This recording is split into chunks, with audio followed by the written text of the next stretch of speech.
the White House, President Eisenhower signs the proclamation that makes Alaska's entry into the Union official, nearly 92 years after Lincoln's Secretary of State bought the territory from the Russian Tsar for $7 million. The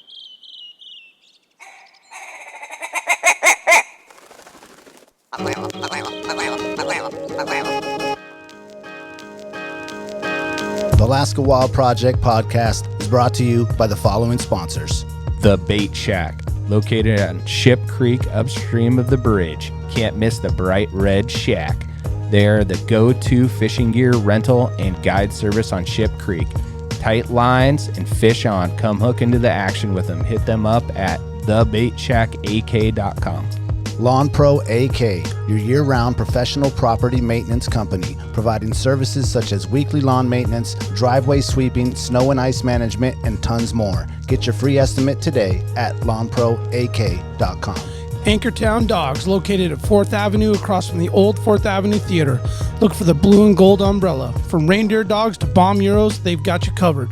Anchortown Dogs, your local gourmet hot dog and sausage cart. Menegato's Accounting, locally owned and operated advisory and tax accounting solutions. Passion, experience, diligence. Learn more at menegatosaccounting.com.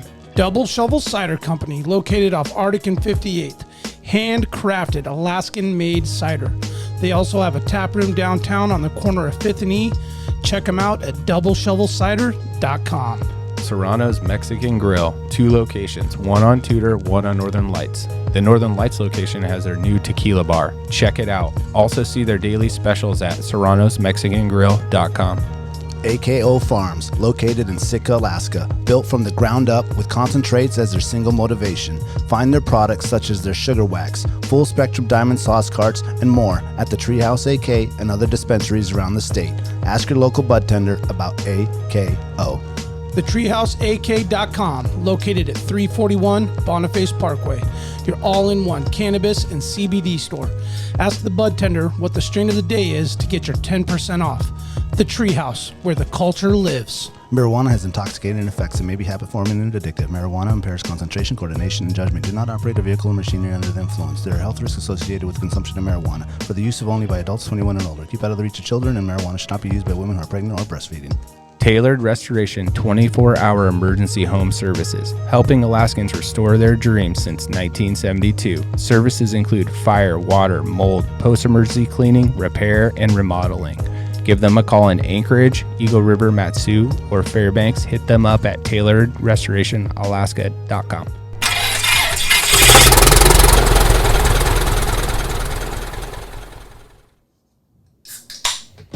The Lone Ranger? Oh, there he is. Oh, there's the backup. Follow through. Last second there. That's the double pump. The double pump. Yep. Double pump. Welcome to another Alaska Wild Project episode number 18. Thank you to everyone that's been following us this whole time, messaging us on Instagram, Facebook, email. Thank you to the Patreon members. We've been getting people that are signing up on the Patreon. We will be coming with some exclusive stuff on that. So if you haven't gone to the Patreon, it's patreon.com/Alaska Wild Project. If you want to donate, everything helps. You can also find that on our website, www.alaskawildproject.com. People that haven't gone to the website, that's where we're putting out our new merch. We have new cool Navy hoodies. We got kids merch. We got cool water bottles. We have some new camo hats that are on the way.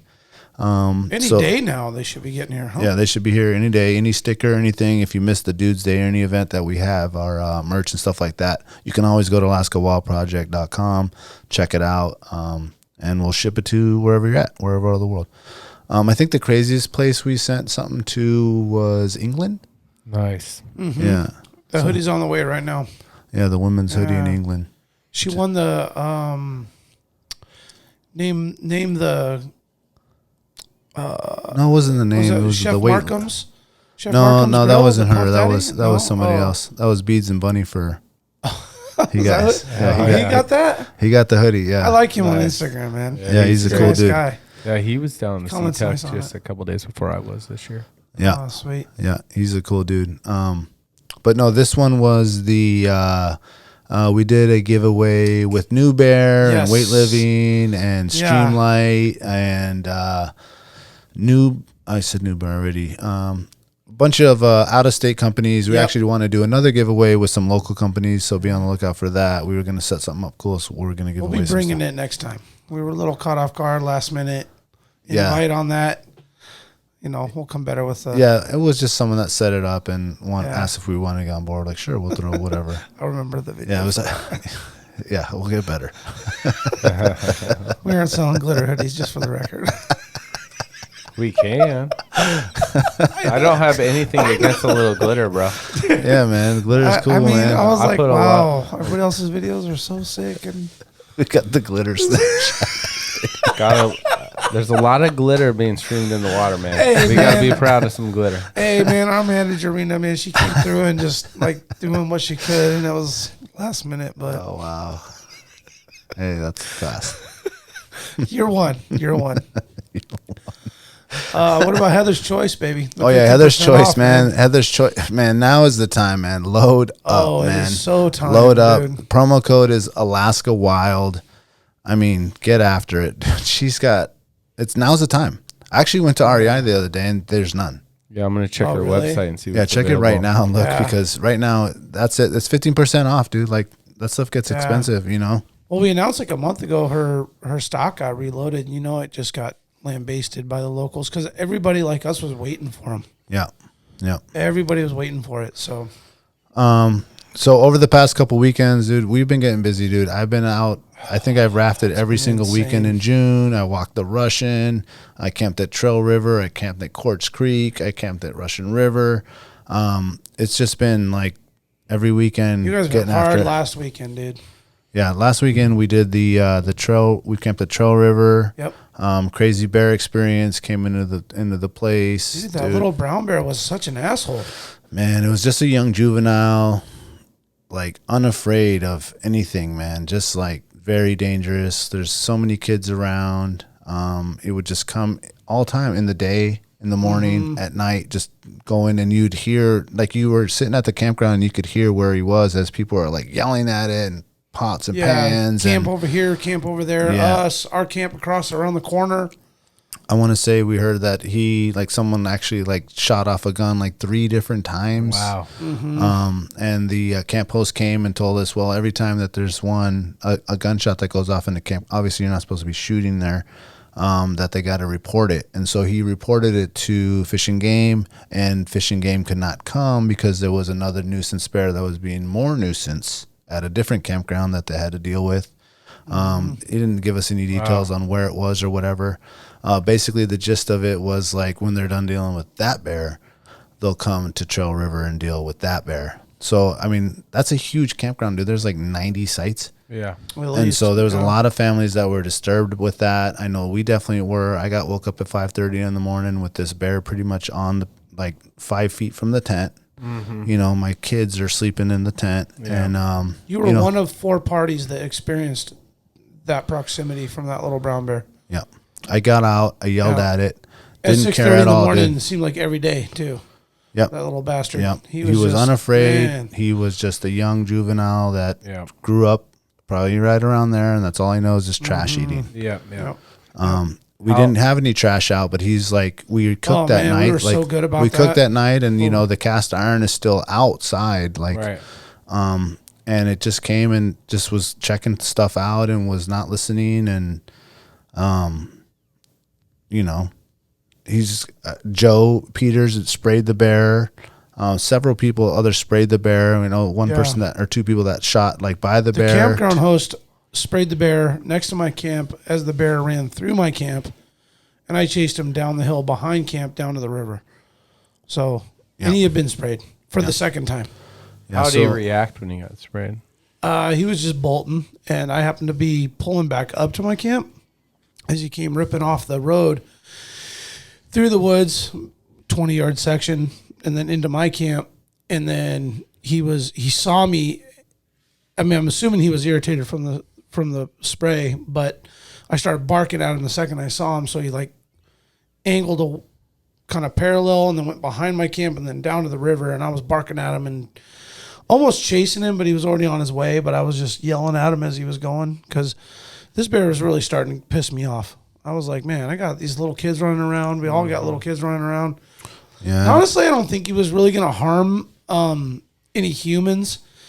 He was just a little dude, man. He was like 2 years old. I think his mom either maybe was killed by a boar or didn't come out of the den or something happened. He got separated from her.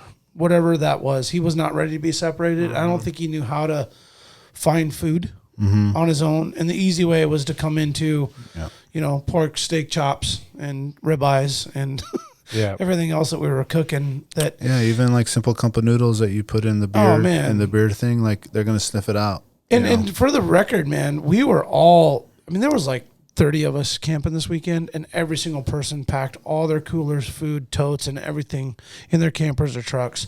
Yep. We didn't leave a spatula cover the grease on it. I mean, after that second night, I was like, okay, this thing is like not going away. Mm-hmm. So the worst thing you could do is leave anything out. Right. And so my brother was the last one that ran into him. He was digging in the fire pit. Oh, digging for whatever little just scraps, whatever thing that, like maybe somebody threw a chicken bone or something or a rib bone or something in there. Yeah. And he was in there. I mean, that was where, like, that's how desperate that little dude was. And, but he was a nuisance nonetheless. Had the camp host mentioned, like, how long he was a nuisance before the weekend? The 16th. My wife had said before we went that she had heard that there was a nuisance bear there and to be careful. Obviously, watch out for the kids. There was an official report written up on our thing, 16th of June. He had been around. And we started our trip on the 25th. I wonder what, like, the timeline on that kind of stuff is before they, like, separate the bear from the area. Well, it sounded like the camp host had said, like... I talked to the ranger. Oh, you did? Okay. Yeah. My mom and I talked to the ranger. And he's like, look, we're going to come trap this bear, but our manpower's down. As you said before, we're dealing with nuisance bears in other areas. And the ranger ended up saying at the end, which was surprising, but to his credit, he said if that bear threatens anybody's life or well-being, you have the authorization to shoot that bear and we'll come get it. And that was surprising. That's not something that you usually have a conversation with a authority about a bear. But clearly right now, in some of these South Central Alaska campgrounds, and I've been saying it for years, man, we've had these mild-ass winters. Moose populations, bear populations have exploded, in my mind. Mm-hmm. I mean, I see bears every weekend I go out in the woods. Yeah. ATVing, riding, hiking. I'll put my glass on hills and I'll find something. Yep. Coming down the dome last night, there's a brown bear and a little a sow and a cub right ahead of me on the trail. Brown bear. And Jack, your brown bear experience, your black bear experience in Kincaid Park has resonated like no other with a lot of my friends and other folks in the local community that I've talked to. They're like, wow, that was really something that struck them to heart because they're like, I've seen a lot of bears in the last couple of years. Yeah, oh yeah. A lot of people have had encounters that they otherwise didn't normally have in places that they didn't think. I mean, Charles River, we let our kids ride around on their mountain bikes, man. Oh yeah, for sure. Just cruising. Yeah. And this last weekend was a little edgy. It was like, well, they weren't allowed to go by themselves ever. They had to go in you had to have an pack. adult that had a handgun or a bear spray or something on them in case that bear came around. Right. And bear it's just, bells on their bikes. I mean, it was heightened awareness in a major way. Right. You know, I mean, I got zero sleep on Friday night, like zero. Once the bear came in and I had to spook it off, it's like every little noise is the bear. Is that why you didn't show up for the whiskey and meat fest on Sunday? Yeah, dude, that's exactly. I had to catch up. Yeah, or on Saturday, I mean, yeah. Yeah, Saturday I did the full. You disappeared. I was like, what the? What was the word? Nikki said it was Irish exit. Irish exit. Is that what it is? Where you just like don't say bye or nothing, you just disappear. Yeah. I love that. Yeah, into the potatoes. I love that's my thing, dude. I don't say it. I'm just out. There he was, and now he's gone. Yep. Yeah, it's the cleanest way to go. Yeah. You know, we did we had the Kincaid story on, and then the next week they had two over in our neighborhood, close to where Daniel and I live. One was in Laneri Park, and the other one was in Forest Park, and they had to take the Forest Park bear out. And then I heard last week they took another one out towards on the coastal trail, like towards Kincaid. Took out meaning like they they had to execute the They bear. executed it. Yeah. So that's 2 in Anchorage. Like, I mean, the right on bike trails. Like one of those is in a neighborhood, in downtown. Like not, not downtown, but a populated In a rural city area. Versus like the hillside. And we grew up Urban area. Yeah. my growing up on the hillside. We lived up O'Malley, and we would go cruise those goat trails on bikes and hike and come back at 6-7 o'clock for dinner. And like our parents didn't know where we were. There was no cell phones. Now it's like I send my kids up to my dad's house, the same spot, and every night or so there's black pictures of them looking out the window at a black bear, and there's just a lot more bears around. Yeah. That was kind of a weird experience, or it's been a weird experience being around. Like weekend before last, Father's Day weekend, running the Eklutna Lakeside Trail, going back in there. My daughter, 12-year-old, running on her 4-wheeler, said, "Hey, Dad, I want to lead." I'm like, "All right, go for it." It's 15-mile-an-hour max trail. It's safe. It's Sunday afternoon. Most folks have already ridden out of there. We're rolling in. And we go to Cresta Hill. I turn the corner to go to Cresta Hill, and she's standing up there with her arms up. And I'm like, oh, what the hell? I'm thinking, oh, man, did she break down or pop a tire or something? So I crest up, and she's like, "Dad, there's a bear." I'm like, oh, okay, are you all right? And she's like, "Yeah. I did what I learned, and I backed up slow and kept my eyes on the bear, and finally I got out of its sight around the corner, and I ran back to here and met you guys." And I'm like, well, first off, great job, kiddo. Like, calm, cool, collected, didn't freak out. Left her 4-wheeler running on the trail, which, as we know as hunters, right, most cases, the animals actually chill when you just let your motor run. Yeah. Just humming. They just kind of are like mesmerized by it. This bear wasn't mesmerized by that, but he was just chilling, eating the grass on the side of the trail. So I ride past her and ride up the corner, and I got video of it. I can throw it up and you can post it. And I chased this bear like 100 yards down the trail on my 4-wheeler, just putting and barking at him. Finally, he turned left and went up the hill and came up, and I look up, and I'm thinking he's going to be already up. No, he's 10 feet from me, standing there. And I'm like, I would have figured he was gone by the time he started running. And no, he was. So my point is that I'm pretty sure that bear is used to ATV traffic. Yeah. He comes down and eats the grass on that part of the trail or whatever. And I don't know, to what you were saying, Jack. They're just a lot more. They're those younger bears, maybe 5, 6, 7 years ago, now have grown to just be accustomed to that interaction. Well, if they're raised in presence. that campsite and they're born around there and that's where they were with their mother, like that's all they learn. If they never learn how to actually hunt, the animals or the fish around there. Or even it's just seasonal for that time, and then they go off to wherever they go for other food sources. In that time frame, they are down there doing that. Yeah. And for the most part, neither one was a threat, so they just become accustomed to it, I guess. Yeah. But it's still sketchy. Yeah. You don't trust those things. Well, those are ones that like you can't really neutralize with a dart or something and ship it out. Yeah. And then it can live in the wild because it was raised pretty much in an urban area and it learned to live off the land there. Yep. Whereas you might take it out there and it won't survive, or once it gets back to any sort of campground, it just reverts back to doing the same thing. Yeah, you drop it off at Montague Island and it kind of swims back to Cordova. Right?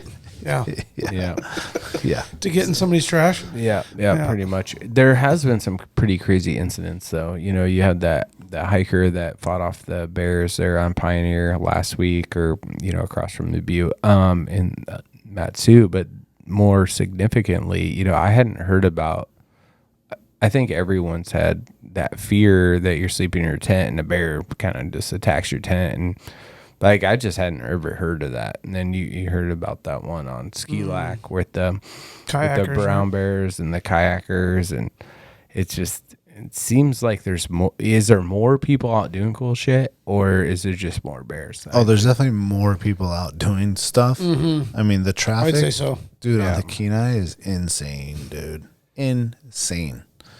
Like, pulling up to Jim's Landing, you can't even, they're double, landing because the entire beach where you normally land the raft is full, waiting on the trailer to come.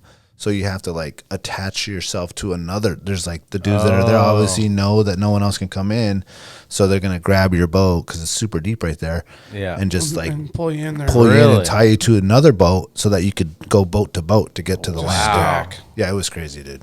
It was crazy. And then the parking, you know, like people are all up and down the highway. Down the highway, yeah, because the overflow is full. Everything's full, so you just have to park on the side of the highway. You know what's crazy to me is that overflow is huge. There's a shit ton of parking, isn't there? Yeah, I'd say. Yeah, it's pretty good. It's not that. I think it could be done better. Well, the parking lot itself. There's like a lot of loops and stuff where that could be utilized it's like as wasted parking space. Spot. Yeah, and there's like a bathroom that's not even open. That's, okay. You have to kind of go across the street, across the highway for the overflow. That's the one I was talking about. Yeah, that one. But when that one's full and then it runs down the highway, that's where it's like a bona fide shit show. It's like, that's a lot of parking. Yeah. I want to say there's like 50 cars, 50 trucks that can park in that. Yeah.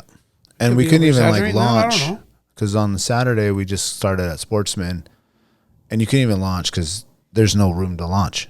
Like the only space in the river is right at the ramp, and there's every space to the left and to the right is full of rafts. So you have to wait. There's like a line of trucks with trailers waiting to launch your drift boat or your raft until this guy actually, because you know you launch the boat and they got to take the truck down and they got to come back. So there's like, you know, a time there where you're waiting for the captain or whoever who's going to pull you out of there, and you know there's limited space there. You can maybe fit 8 rafts, you know, drift boats right there. And if it's full, you just gotta wait. Yeah, you know. So how full were the fishing spots? Dude, it was every corner, every bend. There's multiple rafts, multiple. Like where we went the other day, all of us on that left, the cut bank there. I was gonna go there. There's at least like 12 rafts right there. Yeah. You couldn't even pull. You can't even fish because there's so many rafts. Right. Where you're supposed to be fishing. You couldn't even land if you wanted to. Yeah, it was pretty crazy. It was pretty crazy. But so did you catch some fish? We did. We got some. We pulled into a couple spots where there was less people, and got in a couple and pulled into one. Took a couple of those lefts. We didn't go to El Trout Alley, but one of the first ones. Yeah. And able to get in some over there, and then we walked the Russian. Oh yeah. I wasn't gonna go through that madness again. Yeah. But that was a whole nother thing. Yeah. It was like one person in, one person out. Yeah. So there's like, you know, 10 cars. And this is like Sunday afternoon, like 4 o'clock. So you have to wait until one person comes out and one person comes in. But it was well worth it because you go in there, they're just in there. You can see them. Oh, yeah, you can see them, dude. Like, it was awesome. My sons are just like, I see them. Oh, there's you know, right there. They catch some fish? Yeah, we lost more than we got. Yeah. But it was another deal where there's a bunch of people. So it's tough to bring the kids when you got you had your hands full with your parents and your I got my parents, my kids, oh man, and all that. So I'm keeping an eye on them. And then the guy's like, well, there was just a black bear here. So then you're like, oh, you're watching over your shoulder the whole time. There's snag here, snag there. Yeah, you get a fish on. You weren't fishing, but dude, I was fishing. I was like, I got to come home with something, you know. And then I try to like let one son like bring it in, and then the other one wants to bring it in, and then you lose it, and then like these dudes move into where you were. Yeah, just, you know, that's part of the the madness down there. You know. Yeah. And you get you see just like people that are first timers or tourists, and they're just like casting. You know. Just like, totally. What are you doing, man? Like, look at what's going on here. Yeah. You're standing where the fish swim. Yeah, we talked about that on the previous one. I was like, man. Yeah, and then of course there's the blocking. Yeah, the blocking sucks. The blocking of the Russian River. I mean, they got to just like enforce it, or like at least put a sign. Yeah, you know, and say, hey, no fishing between this area and maybe like whatever. At least the first like stairwell. Yeah, you know, there, like let them come in. You know, because there's a lot of anglers that are up that are getting less fish because everyone's blocking it. Yeah, and the fish are just sitting there, just getting re-snagged over and over again. Yeah, because they just circle about. Yeah. Well, it brings us to our topic, right? We were talking about what can a guy do successfully on a day trip, right? The one day. One day or overnighter, 24 hour. I like to say 24 because you can do a 1 day Russian fishing trip where you go Yeah. at The suicide, 7 o'clock the at night, suicide run. 8 o'clock at night, and stay and you get home at 8 o'clock at night. It's Yeah. a 24-hour run. Jack, you're like the master of the day trip. You're a very busy man, and you have a lot of stuff going on. Like, what's your thoughts on the day trip? What do you do? What do you plan for? How do you like execute that outside of like a Russian River run? Like, what's your deal? Yeah. So, I like staying active, but if I had my dream trip and I could do whatever I wanted, like I wish I could have done it today because it was perfect. Bluebird, watch Windy, and you can usually see ahead of time. And Windy's what? The app? Yeah. Windy app. Oh, that thing's badass, dude. Yeah. Isolate yourself to where you want to go. You can look at waves. You can look at wind. You can look at weather, and it's pretty damn good. They do a fair job on micro weather systems. So where you're seeing, maybe some wind off some glaciers and stuff that create a different little microclimate. But anyway, so my favorite day trip is actually something I found out last year, and it has nothing to do with exercise. It's all about watching the weather and then taking my boat past Montague out into the Sound and getting about 3 hours out and fishing halibut.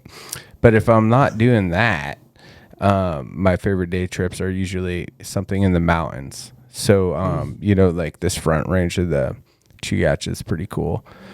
And I usually like to team it up with stuff. So like, you can go down, especially like on a Sunday night, you can find a spot at Bird Creek Campground, and then you have options. You got no wind. You're like, okay, well, I'm going to bike over to Girdwood and hit the brewery during the day and then get back. So that's a Bird to Gird bike ride. Is really cool. If you haven't done it, it's like goes through the old highway. Love that bike ride, dude. It's so cool. There's if you actually stop at all the little rest stops on the way, little biker rest stops, there's a lot of like infographics and history of Alaska stuff, which is super cool.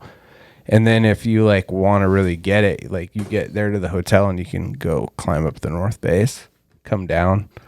Bike. That's a major day. Yeah. Bird to Gird, bird And to then Gird, climb and then climb and come back. Dang, dude. Then you come down, grab your beer. At the Yeah, brewery. yeah, you're gonna need that. Jack probably does that though. I mean, actually, I know. Well, how many miles is the Bird to Gird? What is it? I think it's 36. 36 Is it total. I thought it Round was trip. 18. 18, 18 Is that on right? the bike. I kind of want to look it up right now. That might be a little far. Like, you have an electric bike, right? Are you calling me a Only, robot? only when his knee hurts. Only when his knee hurts. I don't think I've been called a robot before.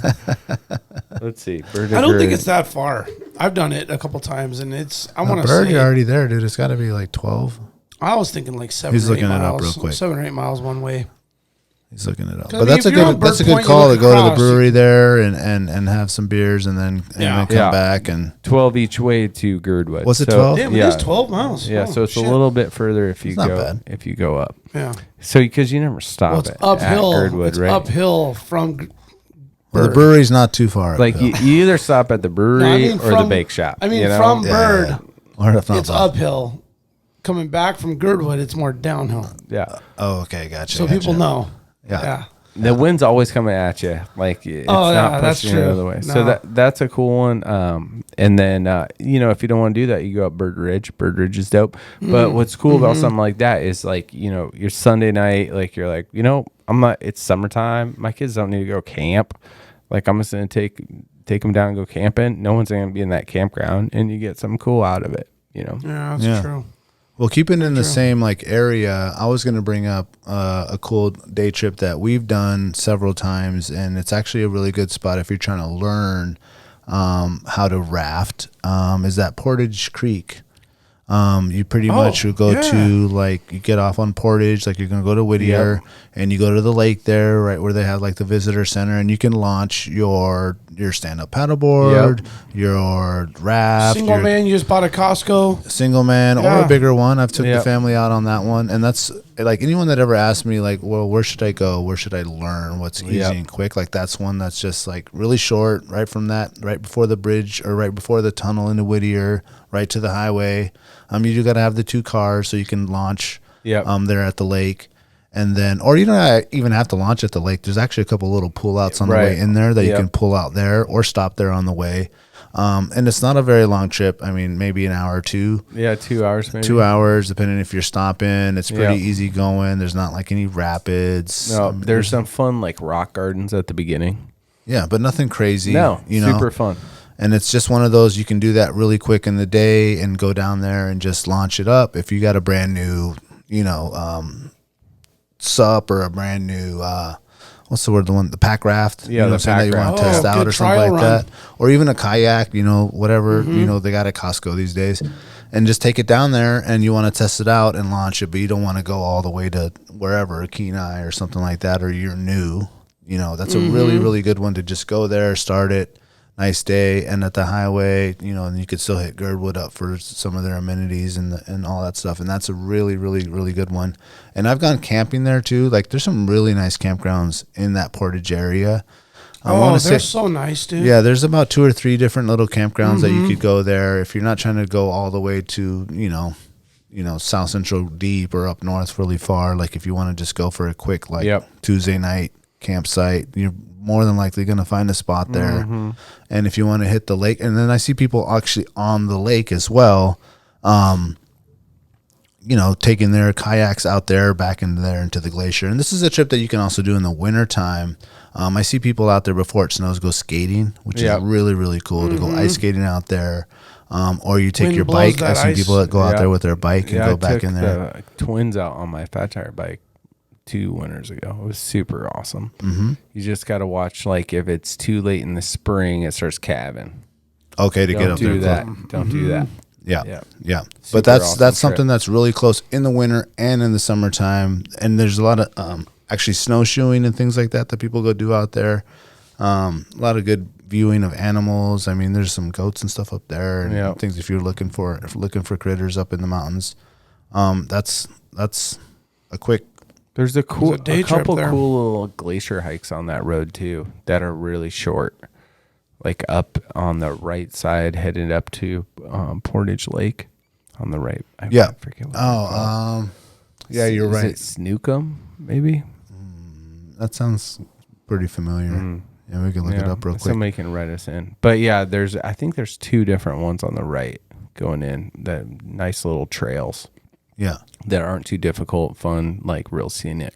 And there's actually like a little sanctuary there. If you go later on in like September, October, there's a lot of fish that are spawning back in there in those little lakes on the right-hand side that you can go with your kids and just check out these super spawned out red things that are just jumping around. They're all over the place. The kids can like wade into the water and get close to them and get stoked about salmon. Yeah.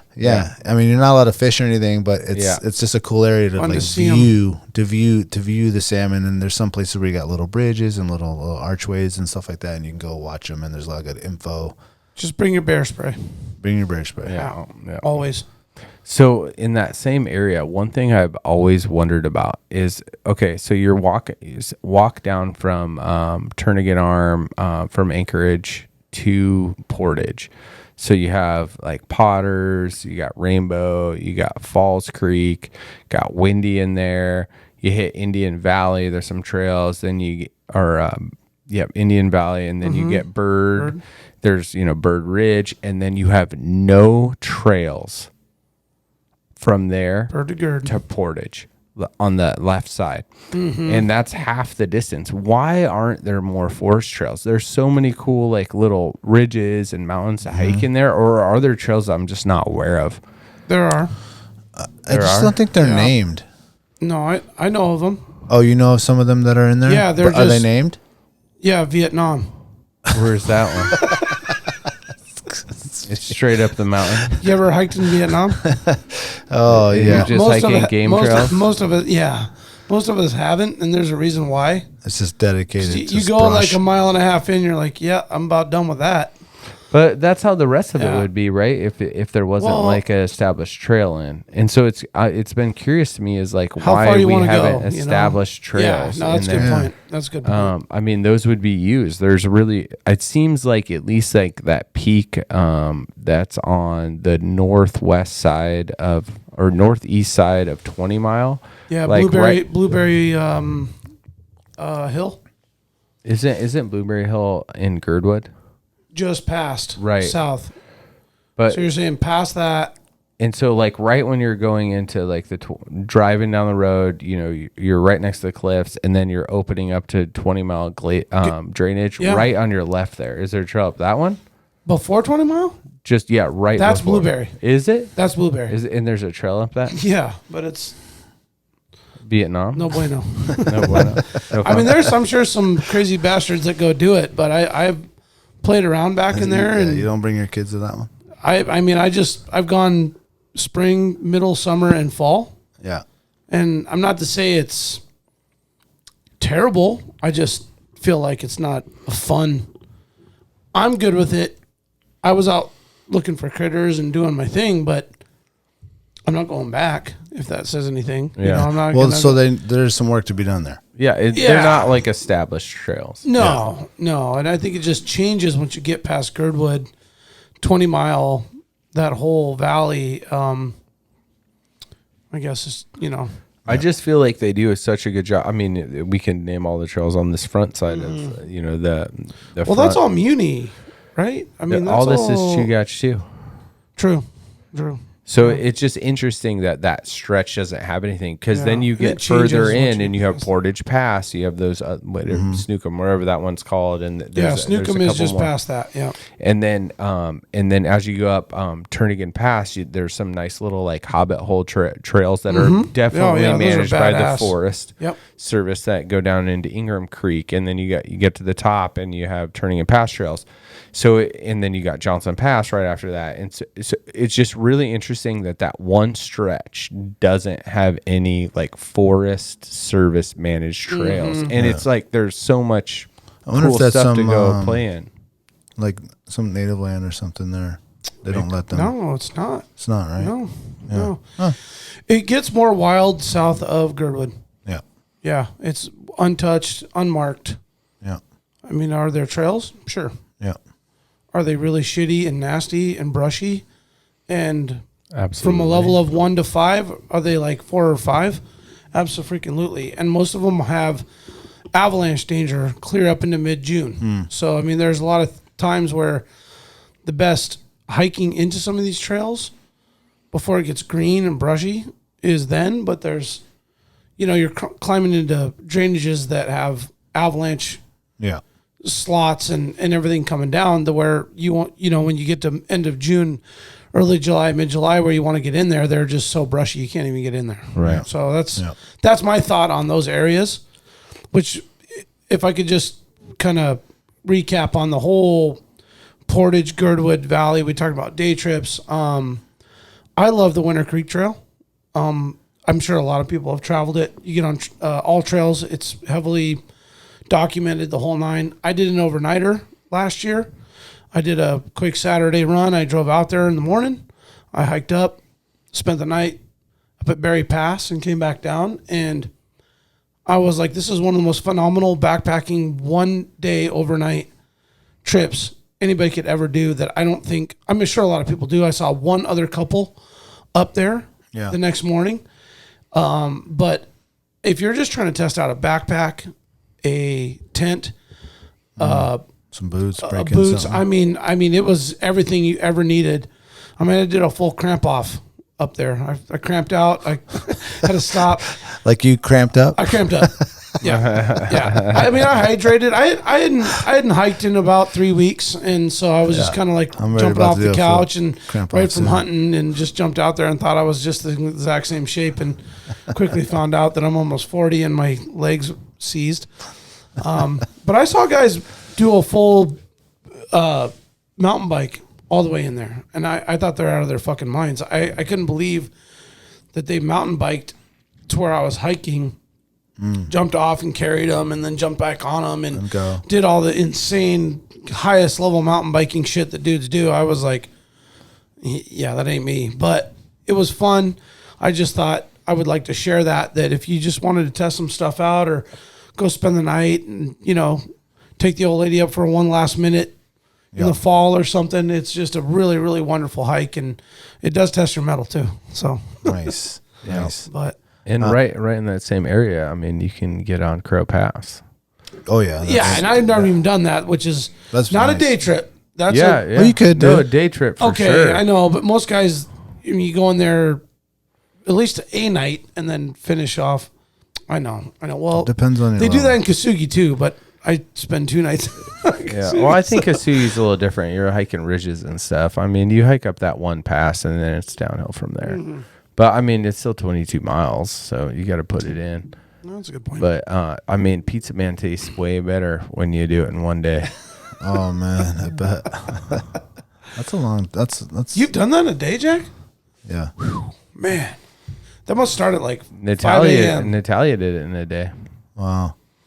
We'll have to I keep mean, up a lot with of Jack people on the have. Kasuga. For me, it's like, that's a weekend trip for this guy. Yeah. Well, I think that it's more enjoyable doing it in a weekend. Yeah, You know? versus the full, just push to the point where you're bleeding and your feet are blistered. You're like, I'm gonna work the next day all day, so let's go do it in one. Yeah. Wow. Well, shout out to the Treehouse AK, your one-stop dispensary with the good CBD. If you are doing the 22-mile in one day, located at 341 Boniface Parkway. Be sure to ask the bud tender about their deal of the day, because honestly, there's always something good on deck. And guys, listen, this is where the culture lives. I was just talking to Josh. He has some new joint boxes over there. They got so much new product all the time, man. Just go in there and check it out. It's the same bud tenders that have been there for like the last year. You see the same people in there. He's got a bunch of new merch in there from Shirts Up. He's got a whole bunch of new things you never heard of. I mean, we're old. I don't even know what some of this stuff is. I'm like, what is this? They got drinks. They got fire eater stuff. They got topicals, they got candies and weird little things like that. They're definitely committed to providing the highest quality products at whatever your value budget affords. They're always maintaining the deep-rooted principles that have carried them this far. Their focus is on relationships. And when I mean relationships, when you go in there, like, they recognize you if you've been in there before. Like, hey, Daniel, how you doing? They really do, man. Like, and they'll look you up, Yeah. you know what I'm saying? And you can make an account there and get your point system and all that stuff. And it's kind of a vibe on its own, man. Check them out at thetreehouseak.com. You got to be 21 years of age to enter their store or to actually even go on their website. So beware of that. This is not for children. Yeah, I went through there a few weekends ago, and it was a new group of staff I hadn't met yet. And, my wife and I started talking, and she flashed her ID, and she's like, oh, she knew who we were. And I was like, man, like, it just felt so personal. Yeah. And Josh and Chris, they got their whole crew in tune with their customers and, their regulars. And Yeah. I don't know, there's that just community connection that can't be denied with that outfit. Yeah. So Going back to the quick trips, I want to actually switch sides. Go north or what? Yeah, go north. I Sweet. want to talk about a little bit of there's ATV a lot of angles trips. to cover. There is a lot, and one of them that a lot of people maybe don't know. I just did it recently with my sons. Is the oh man, now that I'm going to forget about it. The Kings River. Kings yeah. River. Oh, yeah, that Kings thing's River awesome. 4-wheeling trip / fishing trip. The little lake back there. What's it called? Amber. No. Keep talking. I'll remember. Yeah, I think it starts with the A. So anyway, you go in there and you can park at Kings River. It's not that far if you go towards the Palmer side. Rainbow Lake? Yes. Right after Sutton, Maybe right? Yeah. think Rainbow Lake. Right after Sutton, yeah. Yeah. And you can definitely get up there in about an hour and 20 minutes. Park your rig. The trails are very easy. It's more like a day trip. You're not mud bogging. You're not climbing crazy rocks or doing anything super extreme. You can just bust in there. Go to that lake, Ruby Lake. That's Yep, what it is. Rainbow Lakes and Willow. Yeah, you Yep. go to Ruby Lake. Yep. Bring if you want to bring like a little pack raft or whatever that you can put on your 4-wheeler, or just go around the side and fish right there. There's some really nice, and that's really good in the wintertime too, if you can get in there with the ice fishing. I kind of mistimed it when I went. It was breakup. It was still really nice to ride because it wasn't really wet and muddy. It was still kind of cold, but the lake wasn't all the way defrosted. It was just like the edges. Frost, Yeah. But that's a really good one to go in there, and you can camp back there and have a fire and make some food and do a little ATV and back there, family style. You know, it's not the rip and roar. It's a great overnight camping trip as well. Yeah. Yeah, I've done that a couple times with just the kids. Yeah. And it is a blast. I mean, you can get in there a couple hours, set up a tent, have a fire, cook up some steaks, have some beers. Yep. And I think there's actually like a Kings River campground. If you go a little bit past where you go ATVing on the right side, I think there's actually like a Kings River little campground. If you an actual state rec campground is actually in Kings River. Yes. Chickaloon, Sutton. Chickaloon more, I guess, would be more of the... Or Sutton? I mean, it's kind of like right in between. Yeah, well, speaking about Sutton, that's another little day trip that you can go do over there.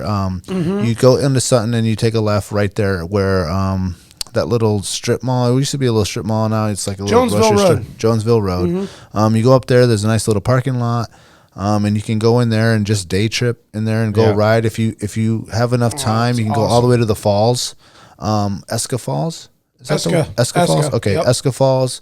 And there's a lot of different trails that go up and around there. They kind of all circle back around and loop back to the same one, so you don't have to be worried about getting lost. It's a massive parking lot. It's a massive parking lot. A lot of trail system that could be a little, you think you get turned around, but they all kind of lead to the same spot, dude. And then if you can get up to Eska Falls, it is amazing, and it's beautiful up there. You could probably do that trip and get to Sutton in an hour and a half, unload, go ride it back in there for an hour and a half. 6 to 8 hour day. Yeah, I mean, if you want to make a full day of it, right? Yeah, right. Yeah, you could, and people camp there too. There's a nice little lake right there. You can camp right in the parking lot and make a whole weekend out of it. People got their tents or their motorhomes and stuff like that. Travel trailers, and that's a really, really beautiful, quick, ATV trail. Sutton. Kings River. The other one that's right there is Coal Road. What's Buffalo Mines? Buffalo Mine. And you had something with mining. Yeah. So Buffalo Mine, and that's more like just wide open kind of dirt road style where you can kind of roll in there. It's not really trail. Past Moose Creek. Yep, and it's just kind of like a dirt road that's flat, and definitely a good place to break in your 4-wheeler or stuff like that. If you're not trying to go to Kinnick, which that's another one. Yeah. But Buffalo Mine and some of these other ones that are probably less busy than Kinnick would be, and just a little bit different, more woodsy, not as glaciery, not as silty, not as dusty, So those are some good ATV trails that you can do pretty much all time of the year. I would say they don't get that much snow. I've gone up there. You pretty can't get to Eska Falls. Sometimes it gets icy. Going up that last little climb. June to into September, you probably have a good window there. Yeah. June 1 to September 30. Well, once you get to September, there is some hunting that's going on. Yeah, I mean, that's when you just don't go pleasure riding. There's guys firing rifles off and hunting back there.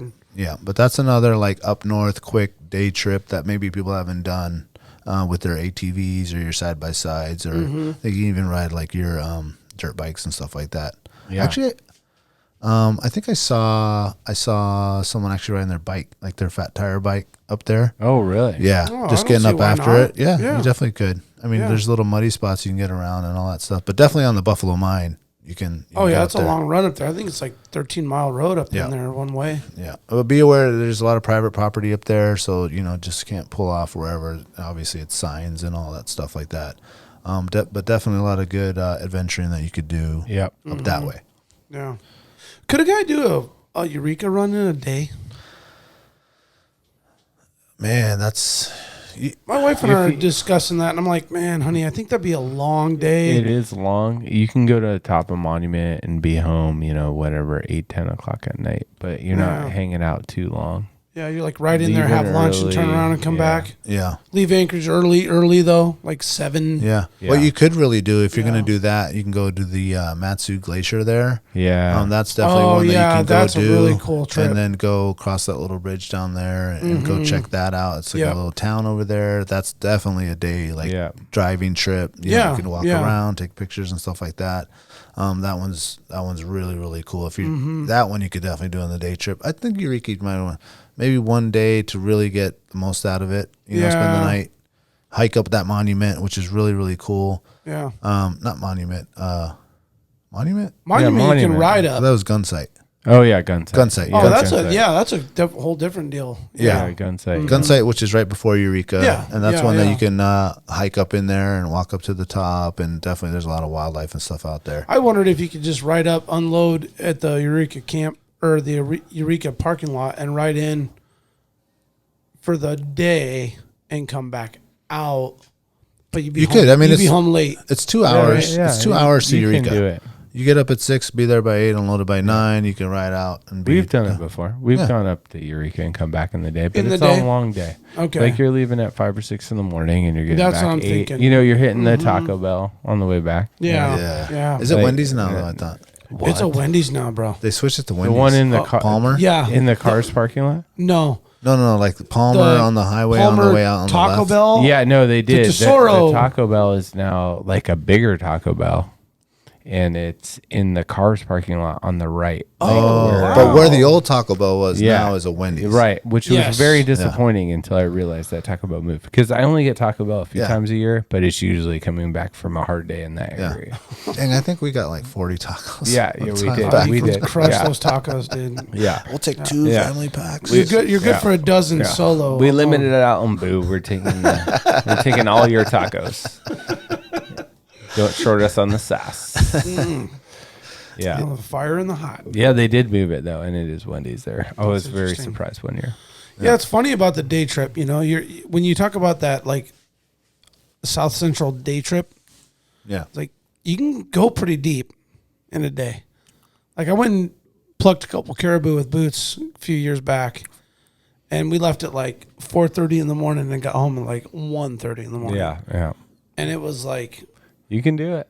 I mean, we got in there and made the best of that entire day, and I can't stress enough. I mean, we stretched it from minute to minute. Yeah. Well, on those kind of long days, dude, the next day you're done. But it was pretty cool about that, and I'm sure you can do these in other states, in Montana and Utah. You do these day trip hunts and whatever, but like you can really, really squeeze a lot in if you have a plan.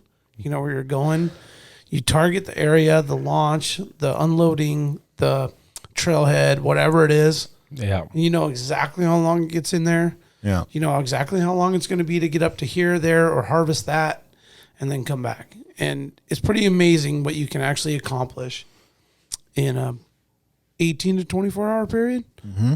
You know, I mean, until you do it, you don't know. But when we say day trip, we don't mean like, oh yeah, you know, you leave town at 8 and come back at 3. No, I mean those are a day trip. Half day. The day trip, yeah. Half day trip. My day trip I'm talking about is like 8 to midnight. yeah, it's, you know, I've done how many, you know, Saturday, Sundays where you leave in the morning, come back in the morning on a fishing trip, and you're like, oh, I think I took a nap on the boat for like 45 minutes. Yeah. And it's all the sleep you ever got. So the day trip extends much further than a hike or a ride. It can be all the way out to the Sound, Yeah. you know, 90 miles out past Montague and back in your bed within a 19-hour period. Yeah. You know? Yeah.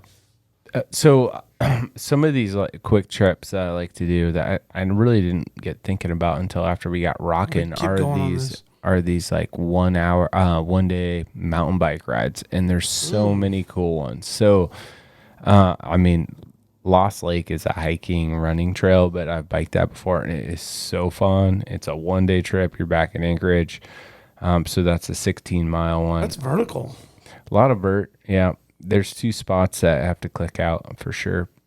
Yeah. But other than that, man, it's a great ride. And coming down towards Seward above that fire station, there's some really fun drops. And then Resurrection Trail. That's an awesome mountain bike trail. Yeah. That's Man, I'm dying if to you do do that it, you trail. just do it one day. I'll do it. You name the day, I'll go with you. I want to go bad. And then, I mean, if you hit it early, you got Johnson Pass. Now you get some a lot of like overgrowth. It's still probably okay right now, but it's probably getting real gnarly. And then Gull Rock's really fun too. Oh yeah. Which one? Gull Rock. So Gull Rock, Like G-U-L, like seagull? Yeah, like seagull. So yeah, like Hope to the far northeast end of Turnagain Arm. Okay. It's like the furthest out of the arm from Hope. And you get on the other side. Just like Johnson, that one overgrows real fast. So it's kind of like right now, it's probably like the end of the fun time. Like right now, you can hike it. It gets too green, and then it just grows over the trail a little bit. So it makes it real rough on the bikes. I mean, you can still hike it. Yeah. But so that's like a really good June bike ride. But those big, like all day, I'm going to push it hard, you know, you can cut it off. You can go up, like if you're doing Resurrection, you can cut it off at Devil's Pass, and you can shorten it up a little bit. But those trips are epic, and I always try to get one of them in a year. And but you don't, those are trips that like you want to get home that day. Oh yeah, you're like over it at the end. Oh yeah, totally done. Ready for a taco if you could have it. Yeah, or some of that Coast. Ooh, that Coast pizza. Yeah. Oh yeah. I guess exactly. What is the go-to Coast? The Coast slicer. I always get that pepperoni with the jalapenos. We're talking about pizza or the that slice? One's good. Yeah, We're talking about pizza or slice? Well, so the slices are kind of like generic, you know. But like if you order their pizza, they have that meat lover one that has like. I like the freak. What's the freak? You guys don't know about the freak? Oh, what's that? Dude, it's like meat, onions, garlic, artichoke hearts. Ooh. The frequent heartburn? No, the second that you order it, you feel the acid reflux boil, and it starts coming up. You haven't even eaten anything. This comes with tablets of... Yeah. I strongly suggest ordering it with an ice-cold tall Coke and just chug every single bite. That's a... Jack, do you know this guy for heartburn drinks like Coke? What? Have you heard that? That's a thing? Yeah, you're drinking more acid? Yeah, it's like... Yeah, I know it's a weird thing, but you get in front of the acid reflux. I mean... Anybody can pipe in that's an acid reflux regular. And I'll tell you right now, as I'm eating it and I drink the Coke, it helps me burp. Oh, yeah. And break it up. Sure. I mean, it's still coming later, but like for that instant heartburn relief, I just chug that Coke and just the effervescence or whatever. Just, Oh, so it's like making you burp it out? Yes. Yeah. It kind of just mitigates it a little bit. The pressure. Yeah. I mean, it's still coming, but...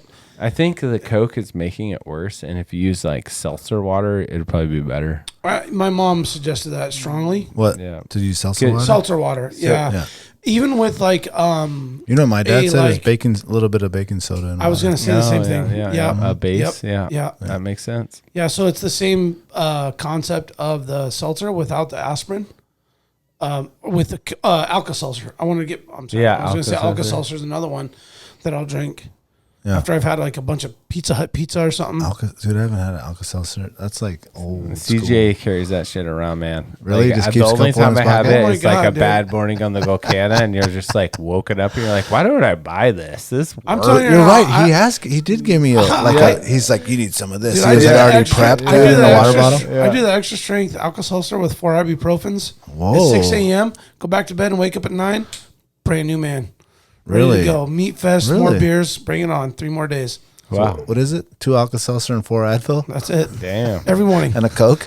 The concoction? No, you drink that, then you drink your coffee. Then you're set. And you're good? Yeah. Ready to re-ass it up? I don't know if anybody should actually do that, but that's just what I do. In college, we dissolved a steak on the back deck in one night with Coke. That's how acidic that is. You just stuck Someone told me that it would do it, and I was like, all right. So I threw a steak in a bowl and filled it with Coke, and it was like basically gone in the morning, and you're like, I will never drink that product again. Yeah. I actually had a Mexican Coke today. So I went to, where did I go? And they had the Mexican Coke. It's like sweeter. Oh my God, in the glass bottle. It's with the real sugar in the glass bottle, dude. Whenever I see that, I'm like, God, I got to have that. And I only drink like half. Philippines. Oh yeah, it's too sugary. Yeah. Where'd you find that? Serrano's Mexican Grill. Yeah, Serrano's Mexican Grill. That's where you can find that actually. They actually do have that at Serrano's. Oh, I bet they do. Serrano's is bomb. Located on Northern Lights and on Tudor. That's right. I believe they have a tequila bar, according to Jack. They do have a tequila bar. Man, their little street tacos are so good. So when are we going down and just like full AWP full meeting at Serrano's? House party, dude? Yeah. We should do a podcast down there. Oh, good idea. Man. Josh will be down. Or We could just a get production meeting or Mescalitos. something. Will you drive us home afterwards?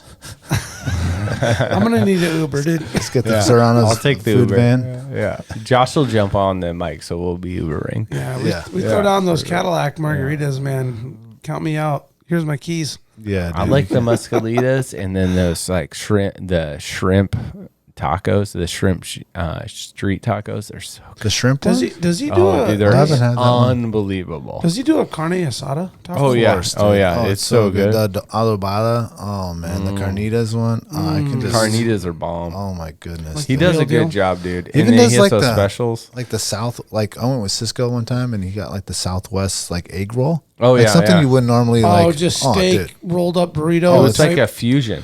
Yeah. Oh, I bet. Dude. And then you get the queso. Oh man. Yeah, the queso's Making me bomb, hungry dude. right now. Are they open right now? What I time do they think close? It's past We midnight, just so I doubt missed it. it. Yeah, we just Tell Josh to missed it. open it up. We're coming Yeah, through. we're coming. It got kind of late. Yeah, play us some Tennessee whiskey as we walk in, Josh. Oh man, that's what he likes to drink. Oh no, the song. Oh, I was in there for a late night once, and he was playing that. I was looked at him. He's like, "This is a good song." I was like, "All right, it is a good song, brother." we heard it 5 times already. No, thanks to Serrano's though for getting into with the project and coming through as one of our sponsors, and appreciate them very much. You know, as our first restaurant sponsor to come through, and you know Josh well, right? Yeah, Jack? yeah. And, Josh is legit a Lassie guy. Yeah, no, I mean we got to get him on here, and I think there's just a matter of time. So We need to get him out on like a trip. Yeah, we should. He wants to go out in the sound on the boat, so maybe we do perfect. an AWP day. yeah, Look we need for to, one we of need, these to, we need to Sunday squeeze days. one in, man.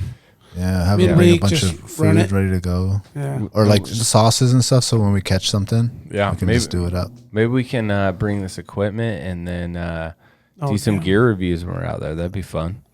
Oh, I got some AVETs and some gear ready to go, man. Let's do it. That'd be great. Yeah.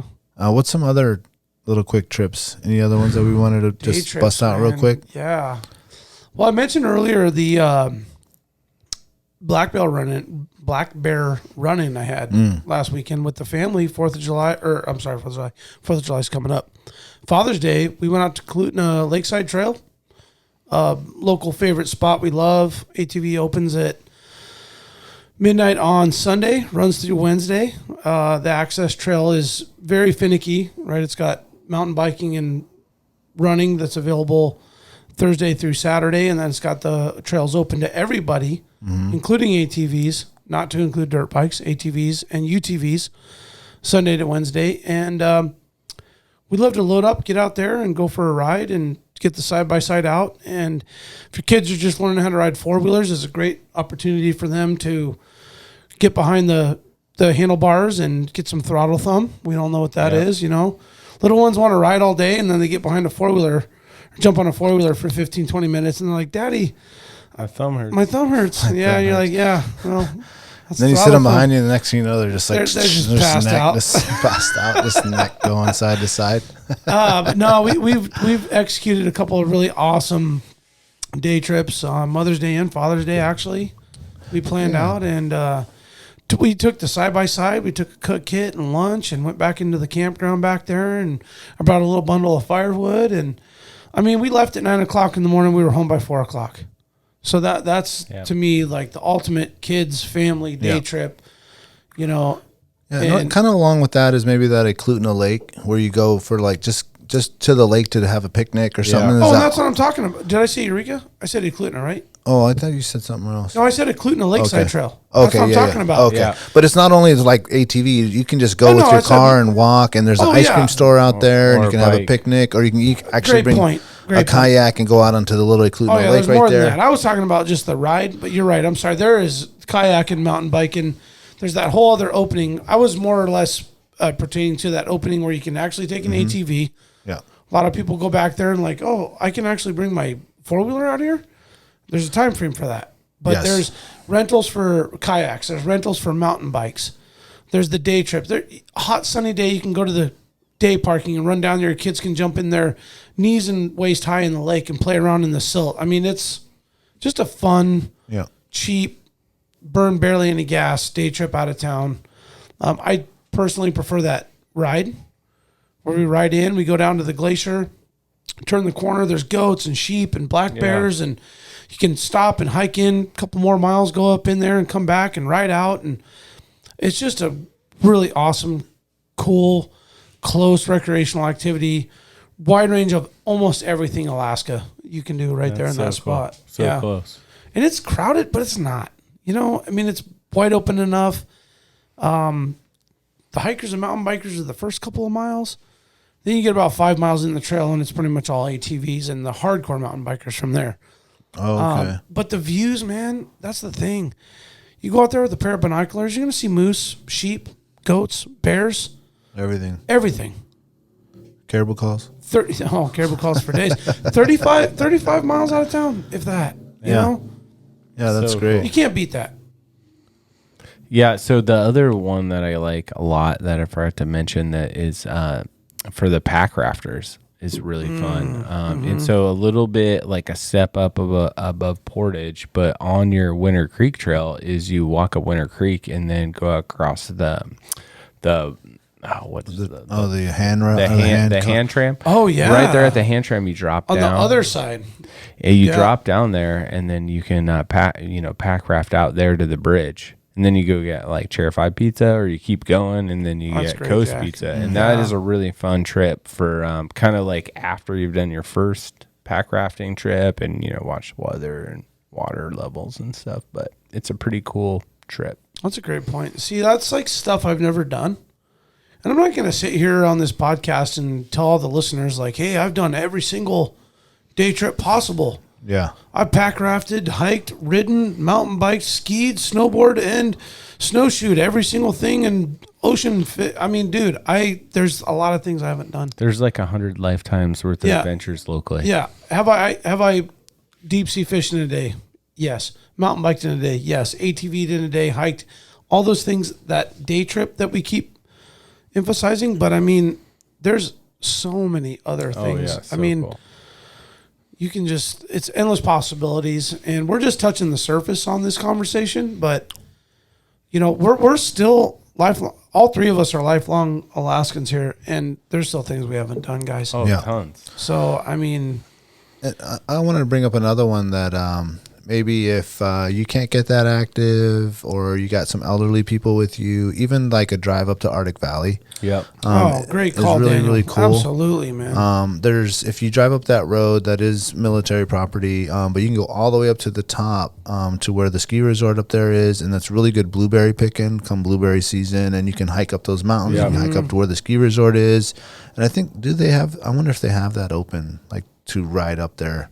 I don't think it's open to go on the tram or whatever. No. Not the tram, but the little chairlift. the I don't chairlift think in up the there. summertime. But what is a really cool it's a thing wintertime is something that we did as little kids, and I went back and did it again this year, is that sledding hill. Oh, yeah. It's like a mile. Wintertime day trips. Wintertime day trips, yeah. Yeah, so you can go that out there is in the summer, and you badass. go in the winter out there and go sledding up there.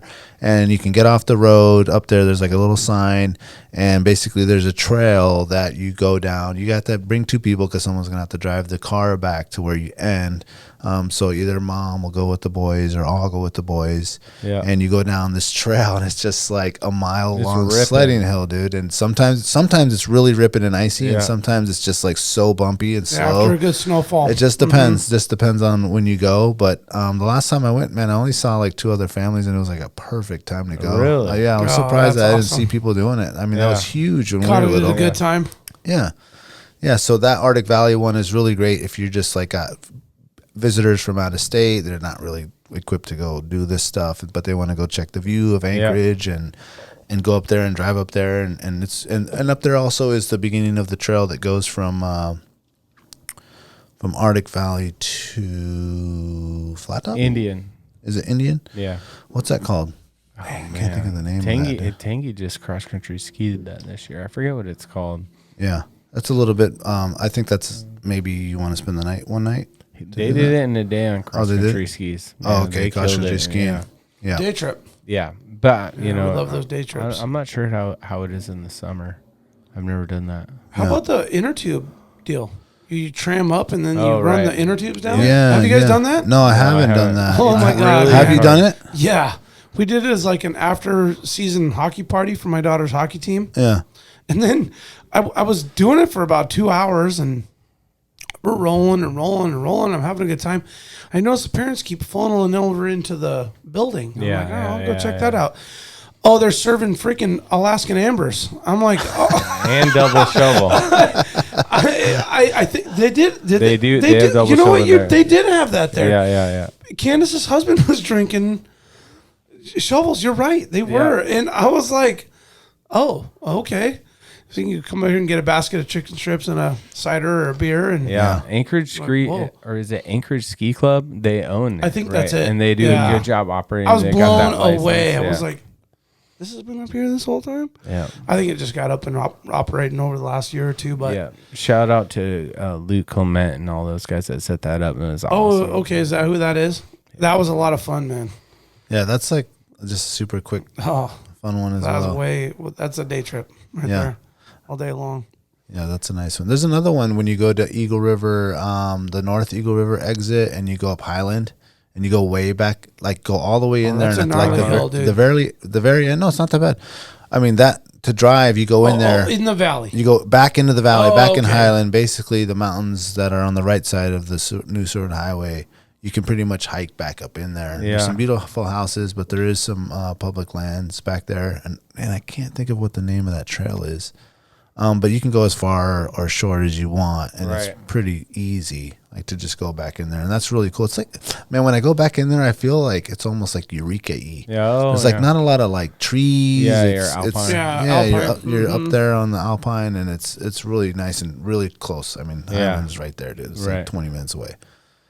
Yeah, one of the things that I kind of fell into was some of my other buddies that have kids around the same age have kind of created like a walking group or hiking group. So we're in this group. There's like four dads and, a bunch of kids, 8, 9 kids. And twice a week, like we pick the kids up from school, and that's what we do. And we hike different places. So in the winter, we usually like keep it pretty simple, like Lower Bicentennial, or like the local dog parks and stuff. But now we're like expanding, we had that thing in Kincaid, with the bear, but we keep on finding more and more trails that I'd never seen, and they're not on the map. And it's just cool to like, one of the benefits of this thing is this, like, I can bring more and more dads into this. So, twice a week we go do this, and it just has been really rewarding. And that's like a really quick, cool trip, because we'll do now like these are 5-year-olds. They'll do 3 miles, 5 miles, no problem after school. They're burned out, ready to sleep. But then you get to go experience Alaska summer and maybe see like, the sun moving around, and just, it's been really beneficial this summer. Yeah, that's great. That Eagle River Nature Trail is a quick one too. Yeah, that one's cool. Mm-hmm. That's a really quick, this started Crow Pass from the other way. Yeah, and even there's some like shorter ones before that. I forget what that little creek is. Maybe it is Eagle River. And you can just kind of walk in there. I went when my son was like on the right side. Like, on the right side. Yeah, it's Eagle River. Mm-hmm. Yeah, and it's not the one where you go to the nature trail, but it kind of does like a little loop right there. Oh, right there, and it goes to like where the reds are spawning. And stuff. Yeah, that one's you cool. go look at some salmon and stuff like that. Like if you got real little kids, you're not gonna go far. Elderly people, that's just like a quick day. Walk in there and pay the parking fee and go in there. It's great. It's a day trip. Yeah. Yeah. I want to bring it back a little bit to the bear stuff we were talking to me in the middle, and your brother actually mentioned to me. He said, "I wish I had 2 bottles of bear spray, because you had to spray the bear or spray at the bear, and then you realize like I get how much left do you have? How much left do you have? You know what I'm saying? Because you maybe get 2 out of it, or 1, if you're really going to spray the bear. But if you're just trying to give it like a little, you know what I mean? And then it's like, how much do I got left? Yeah. And then, you don't know if it's enough. You don't know if it's enough, and then you run out. So I think if you're hiking on some of these trails, at least you have 1 and someone else have 1. Yeah. Because if you kind of got to spook one out, you never know if that bear's going to come back around. You're going to have to spray it again or something like that if there's 2 of them. Well, great point to that is the host. I'm pull my truck up to the site and jump out. I go walk over to the camper to go get something out of there, a jacket or something I was grabbing for one of the kids. And off to my left, I hear I can hear that pressure. Like the bear spray can makes a sound.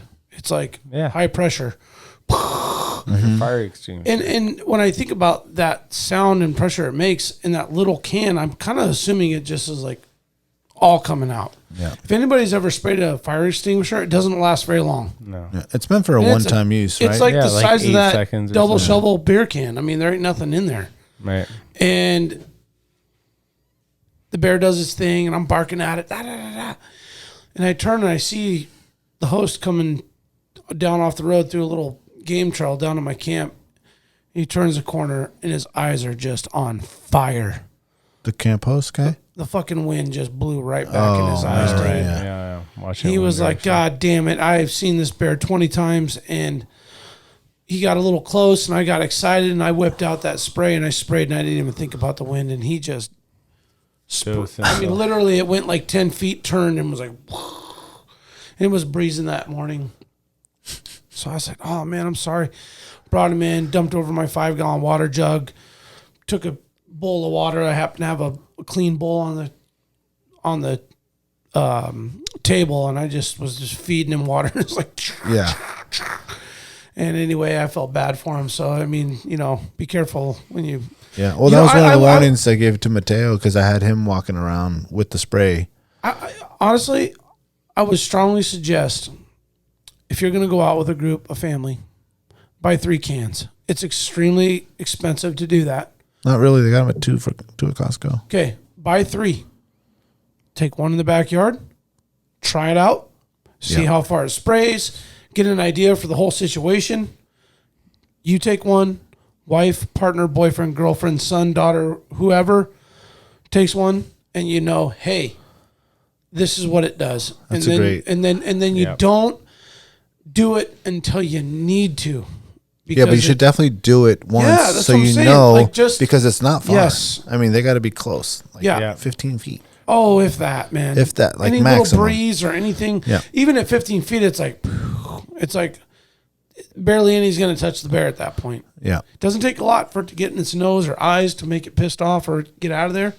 But, well, and there's different techniques, right? Like you have the cloud technique where you're supposed to like spray the burst that they run through and then you blast them later. But then if you haven't trained and known like what you're saying, like, what it's actually going to do, how long do you do the burst, the cloud for, and like, how do you place it and all these things. And if you look at like, we're using this instead of weapons, and I get the whole idea on why, but we've used weapons a lot. And in an emergency, you train so you can react, so you're not fumbling. You know your bear spray is. Yep. It's the same spot every time, and you know exactly how to get that little orange cap off because you finger it all the time when you're hiking, and then you know how to spray it. Well, we're not fully trained like these emergency people are in fire extinguishers or responding to any sort of emergency. So how are we supposed to respond right without that practice? Yeah. So you're spot on. Another thing that I was thinking about this past weekend where everyone had their sprays and stuff like that, and something that I normally bring on raft trips that people aren't aware of. If you go to any of these stores, they sell these little marine horns.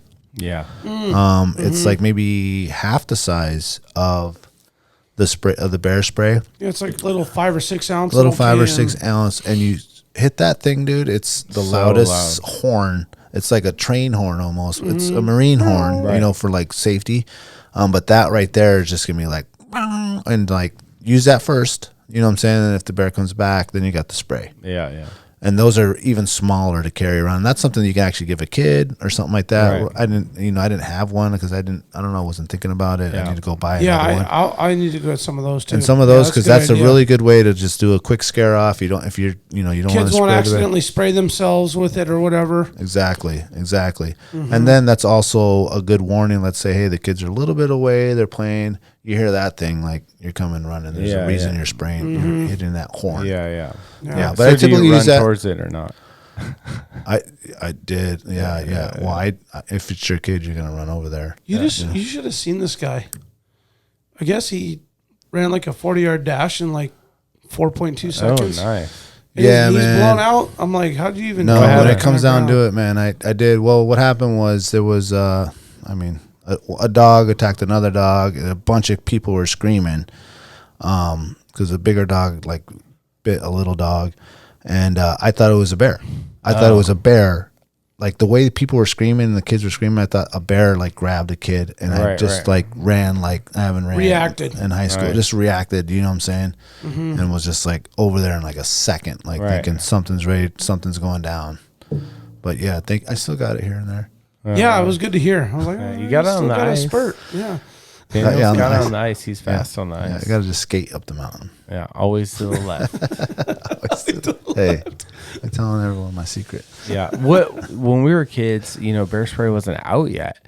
And so all of my pockets, like rain jacket pockets, all the outdoor pockets always had a Ziploc bag with a shit ton of firecrackers all tied together to Really? one string, like where it wasn't like how they came manufactured. My dad had like retied them so they were all to this one, and then there was like a lighter and a bunch of matches that were like the waterproof. And he's like, a bear, you light this. So luckily I never used it, but all of my shit had that. And then That's interesting. talking That would scare a bear away. You crack that thing out. Oh, totally. So yeah, He's so out. I always had these firecrackers, and and I never used them. I mean, maybe most kids probably would use them, but I definitely didn't. Just messing around. Yeah. We were always walking in ferns that are way taller than me, so it was like, you know what? Like, I'd love to blast these off, but I'm gonna go ahead and just keep them in my pocket. And then my father-in-law carries flares. So Okay, just to like. yeah, well, I mean, you can shoot the flare to scare the bear. Oh, flare, Oh, like flare a flare gun. gun. Yeah, not flare, the no, flare a like flare on the road. gun. Yeah, he carries Yeah. flare guns I loaded. could see a bear not wanting none of that. Yeah, so you got the warning flare if you have time, and then you have the blast flare, which is not going to be good for anything that gets hit by a flare. So, and Coast Guard, super mountaineering guy, a lot of solo trips, and spent most of his Coast Guard career in Kodiak, and that's what he used for bear defense was the flares. So just different type of ideas. Yeah, I bet for they people. go and never come back. They're like, they Oh, want no, none no, of that bright, hissing, Thing that's hot coming at them. thing. Yeah. I Yeah, bet and it if you're getting charged by a bear and you blast it with a flare, I mean, I don't want to do that, but I mean, if it's a life situation, I feel like it's less lethal to the bear too, right? it just hurt real bad. Well, which is better than killing it. Yeah, I mean, if you that's can right, avoid and, it. I mean, it avoids the attack. and you're actually less likely to kill that bear in a close encounter with a pistol Totally. or a rifle. I mean, you're most likely not going to get a great shot Oh, on totally. Yeah. that in the heat of the moment. So, and a flare gun's light, right? Yeah. Yeah. Super light. Good to know. Never in thought these about that. emergencies. That's a really good idea. But if you have a house emergency, you should hit up Tailored Restoration. Yeah. That's it. 24-hour emergency You beat- services. you beat me to it, man. Oh, you're gonna get on it? I was gonna go, Helping yeah. Alaskans restore their dreams since 1972. Services include fire, water, mold damage, post-emergency cleaning, remodeling, and the aftermath. Burst pipes, overflowing toilets, down trees, fires, pet accidents, bear attacks, just joking, and vandalism. Tailored has an emergency response number with trained professionals available to help you anytime, day or night. Give them a call on Anchorage 344-1239 or hit them up at tailoredrestorationalaska.com. Does a bear situation qualify as a pet emergency? Well, if they come pest. destroy your cabin, will they come restore it? Yeah. Pest Yeah. removal? Accidental pet. discharge of bear spray in the house. Oh, man. That'd be brutal. Did I say the story how I hit myself in the eye one time? Mm-mm. No, I've heard of you? people Let's hear it. I've heard of people getting that shit in their eye, and that campground host I saw this weekend, I was like, Oh, it's no fun. damn. I'm pretty sure his day was ruined. Like, I'm pretty sure he dealt with that, like, through the evening Yeah. to bed. I mean, he's a nice old boy, but man, he is just Yeah. red in the face. What's this deal with like the pepper spray after you discharge it? It has like a smell that's attractive to bears. You know Yeah. about this? So they'll come back if they weren't, shocked by it or hurt by it. I thought about that when multiple people said they sprayed at the bear, but then maybe they didn't spray the bear. Yeah, he never got sprayed. Okay, so This bear it is never got because sprayed. it's just peppers. It's like cayenne. It's just ghost peppers. I think it's pepper mix. Right. Which So obviously not after a while, chemical mixed in too. Smells sweet and good. yeah, after a while, it's. I mean, Smoky. Permeates like a sweet yeah. thing. It's like that they're shaggy attracted atomic to it. sauce that we Yeah. It smells good, That but Black then Label? burns a hole through your tongue. I love the taste of this. I can't taste anything. Can't taste anything else. Any other quick trips we want to bring out before we maybe wrap There's it up? a million quick trips. I know man. there's a million. And then if anyone wants to just like hit us up, like, oh, you forgot about this one or that one. Please do. So we Let can us share know, it. and Yeah. we'll share it out and blast it out to some other people. There's obviously a ton of trails. We didn't really go winter time. Yeah, I mean, I we think- didn't really go Well, across maybe country we'll, skiing. maybe we'll and- come back winter for the winter. Yeah, quick trip. yeah, Yeah. I felt like it was more fitting to have a conversation about wintertime, or excuse me, summertime day trips, just because we're in the heat of that moment. Yeah. And how many things have all of us not done? Yeah. Well, we've done 100 times. Yeah. You know what I mean? On a day trip. And Jack's like the king of it. He's like, I don't know if paddleboarded that's here true. and hiked here. And I'm like, what? Yeah. I mean, And so if anyone listened to this, we are going to broach the boater safety topic coming up. Yep, so that's if you have coming any up. questions or if you have any crazy experiences or boat trips, boat accidents, things that have happened, obviously I have several that I can tell. Go ahead and couple submit under my those to belt. alaskawildproject@gmail. Any of your questions, we are going to bring in some of the experts from the state of Alaska, boating safety. That's not their official name or whatever, but they're going to come in and talk to us about boater safety, water safety, and what to do, what not to do. So if you have any questions about that or any crazy stories, let us know so that we can kind of talk about that here in the next episode. So that's alaskawildproject@gmail for that. you guys ever heard the story called Shitka? Oh, man. Yeah, we have. I'm sorry. Oh, is that What story is source this about? Yeah, who? What? Does that have anything to do Shit, with boats what? and safety? Okay. Yeah, I'll learn that real quick. That's one we probably won't tell, but yeah. There's some other ones. There's a lot we probably shouldn't tell. But boater safety is a really good topic, actually. I'm a boater. I have a jet boat. I have a lake boat. I have a skidoo. I have a raft. You guys are heavy rafters. Jack, I think you have every boat every Alaskan guy should want. A collector of boats. We've all got a buddy who's got a salt boat or a raft or Yep. a whatever that floats. Yep. And we've done it. They've done it. We've heard it. Yep. We'll get some and good read knowledge about on it. Yeah, 'cause I mean, it's a great topic. And Speaking to the girls, I mean, as simple as like, how do you throw that rope that the bag comes in? Like everyone has Right. the rope in Yeah. the bag, but like, have you actually ever Right. throw it? Right. And where do you throw it? Do you throw it upstream? Do you Yeah. throw it past them? Do you throw it at them? Do you throw it downstream? Like we're gonna broach these topics, Yeah. because they know. And like I was already talking, I was like, oh, I want to save these questions for when you come. how Yeah. do you use your Coast Guard approved safety gear, flares, gun, radio, throw cushion? What's the proper technique to do all of that? Yep. We look to cover that and inform everybody about it. I think Yeah, it's that'd be incredibly crucial. We're boat people, and anybody that wants to get into boats, as we know, if you're an Alaskan, you don't need no certification. You don't need a license. You don't need a test. You can go buy a boat Just get for out there. 200 It's- grand and not know shit from Shinola and go out there and hit That's a rock. true. And that's Yeah. the way it is. But it's best to inform yourself and others. And, Yeah.